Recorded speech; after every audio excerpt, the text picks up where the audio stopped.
Por otro lado, una empresa desmonta el falso diálogo de Nicolás Maduro.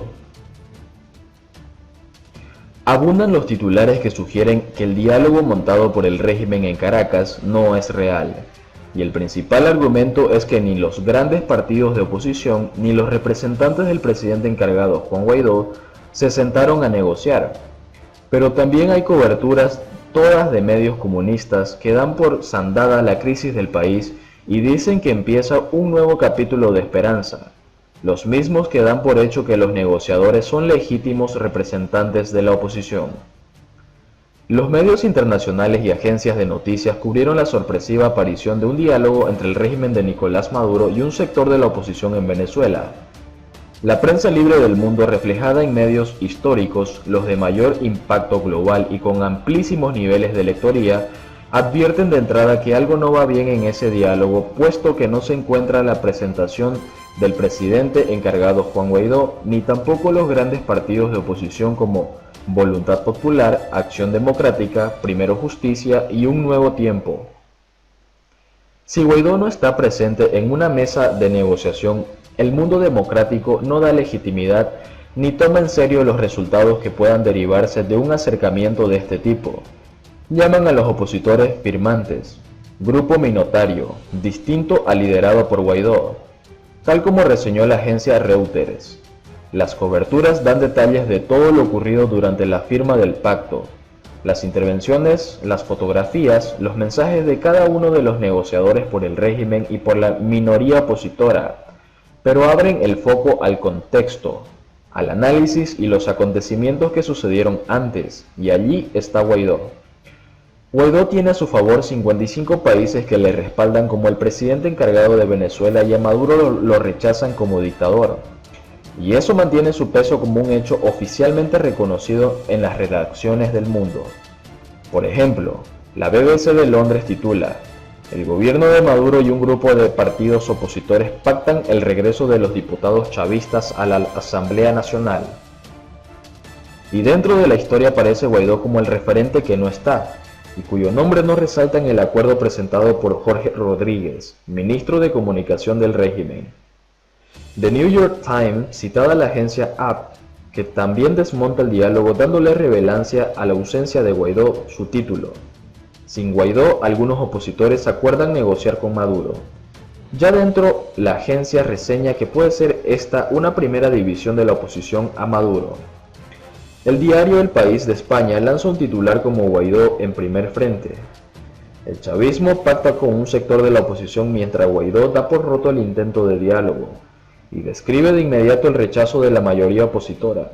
En la redacción de Madrid no se quedan con la versión oficialista y reseñan también la respuesta de Guaidó para ampliar el alcance de la nota. CNN enfoca directamente un análisis. Facción opositora firma acuerdo con Maduro. ¿Qué buscan? La cadena de noticias adelantó así la estrategia de Maduro para intentar debilitar a la oposición de Guaidó usando dirigentes que habían tendido puentes con el régimen.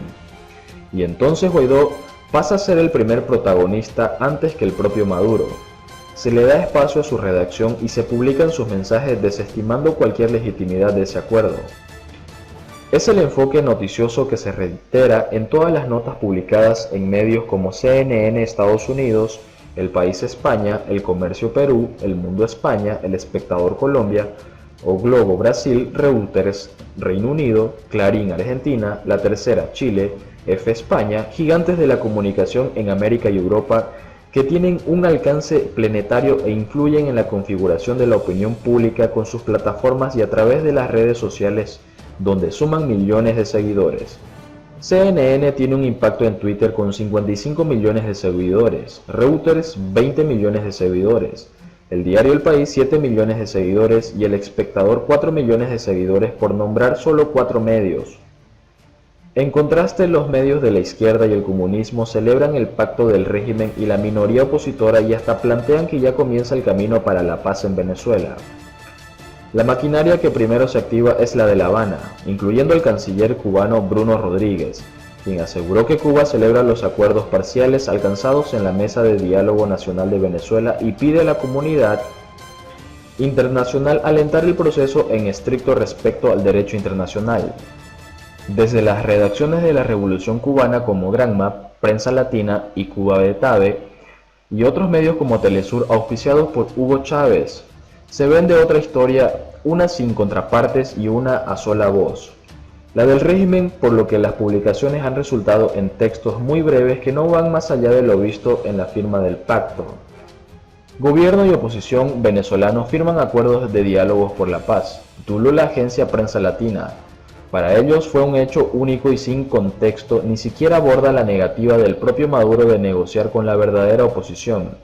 Para los cubanos ahora solo existe el régimen junto con Claudio Fermín, Luis Romero, Felipe Mujica y Timoteo Zambrano. No hay más oposición y Guaidó no existe. La agencia Sinsúa desencantó por un título directo. Gobierno venezolano y sectores de la oposición acuerdan mesa de diálogo. Ya paso a describir punto por punto todo el acto protocolar montado por el régimen. Advierte la nota que Venezuela enfrenta una crisis económica y política intensificada desde que la oposición nacional e internacional decidieron desconocer el mandato de Maduro. Y algunos llegaron más lejos como Sputnik, que se atrevió con el siguiente título: un movimiento audaz que puede evitar una guerra en Latinoamérica. Destacado en su portal como noticia en relevancia, el medio plantea un análisis a favor del régimen exponiéndolo como la víctima más atacada por Estados Unidos y lo muestra como una administración valiente que se le ha enfrentado promulgando la paz. Así como el llamado a la constituyente le cerró el paso a la guerra civil en Venezuela durante el año 2017. El acuerdo firmado el 16 de septiembre entre el gobierno de Nicolás Maduro y una parte de la oposición venezolana puede significar no solo desbloquear los obstáculos para la paz, sino rediseñar el mapa de actores para los próximos años en Venezuela, agrega Sputnik. Desde Telesur la cobertura ha sido en clave de elogio, dando el protagonismo a Maduro. Nicolás Maduro celebra acuerdos alcanzados con la oposición en Venezuela. La televisora refleja solo la oposición del régimen y no reseña nada más que frases del discurso de Maduro abogando por la paz. Así plantearon el periodismo de estos medios, cuyo alcance no es comparable con las redacciones de medios libres. Granma tiene unos 167.000 seguidores en Twitter, 3 millones de seguidores Telesur, 1 millón de seguidores Sputnik, 94.000, ni siquiera la agencia Xinhua, por ser la potencia china, le llega cerca a CNN. En Twitter alcanza 12 millones de seguidores. Estados Unidos emite nuevas sanciones a Maduro y empresas que lo acompañan. El Departamento del Tesoro de Estados Unidos apuntó a 3 personas y a 16 grupos con nuevas sanciones relacionadas con el gobierno en disputa de Venezuela el martes. En un comunicado, el departamento indica que las personas designadas hoy incluyen a los 2 hermanos de Alex Saab, Amir Luis Saab Morán, Amir Saab, y Luis Alberto Saab Morán, Luis Saab, así como el hijo de Álvaro Pulido, David Enrique Rubio González, y las 16 entidades designadas son propiedad o están controladas por estas personas. Esta acción aumenta la presión sobre Alex Saab y su red, que se han beneficiado del hambre del pueblo venezolano y facilitan la corrupción sistemática en Venezuela, dijo el secretario del Tesoro Steven Mnuchin. El Tesoro continuará apuntando a aquellos que se benefician corruptamente a expensas del pueblo venezolano, agrega el documento. El 25 de julio Estados Unidos impuso sanciones a Alex Saab y Álvaro Pulido por, dice la entidad, su participación en una red de corrupción a gran escala para obtener valiosos contratos comerciales con el gobierno de Venezuela. Alex Saab se involucró con miembros de la red de Maduro para dirigir una red de corrupción a gran escala que utilizaron cruelmente para explotar a la población hambrienta de Venezuela, dijo el secretario del Tesoro Steven Mnuchin. En ese entonces, según el departamento, el más notable de estos contratos con el programa de subsidio de alimentos del gobierno titulado Comités Locales de Abastecimiento y Producción, o los Comités Locales de Abastecimiento y Producción, comúnmente conocido como CLAP. Alex Saab pudo obtener contratos relacionados con el CLAP, sin licitación y